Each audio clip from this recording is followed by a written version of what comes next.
Let's turn our attention to an embarrassing situation for the New South Wales Premier. A bit of hypocrisy, it seems. Oh, most certainly. I mean, he says he's changed his mind in 4 years after visits with Indigenous communities, but I'm going to show you an opinion piece from the Daily Telegraph 4 years ago where he mentioned those visits. And at the time, he was criticising Luke Foley, the former Labor leader, who'd suggested putting the Aboriginal flag on the Harbour Bridge. Well, Dominic Perrottet could not have criticised this more harshly. That's his issue here, particularly when there's a view that he's after some of the voters that Scott Morrison lost in New South Wales, wealthier voters who are concerned about social issues.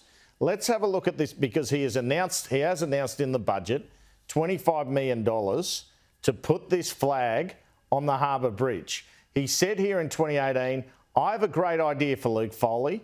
Instead of putting the Aboriginal flag on top of the Sydney Harbour Bridge, how about just plonking a giant black screen that can be quickly and easily updated to broadcast Labor's social justice warrior cause? We could call it the New South Wales Labor Party virtue signal. Maybe it could even be programmed to automatically shift with the wind, because that's all Foley's proposal is, a lavish exercise in trendy virtue signalling. Like changing the date of Australia Day, it goes on. It gets worse, Kieran.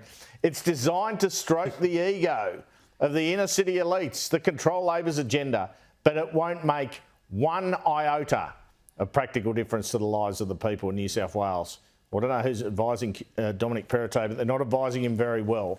Voters don't like hypocrisy. They will see it here. And Perrottet, who's been presenting as a conviction politician, it's pretty obvious in this budget.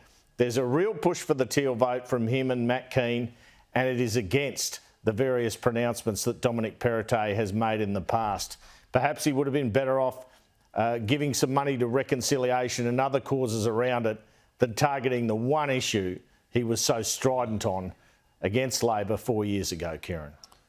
Yeah, all a bit stark, isn't it, that hypocrisy. Andrew, thank you very much for that.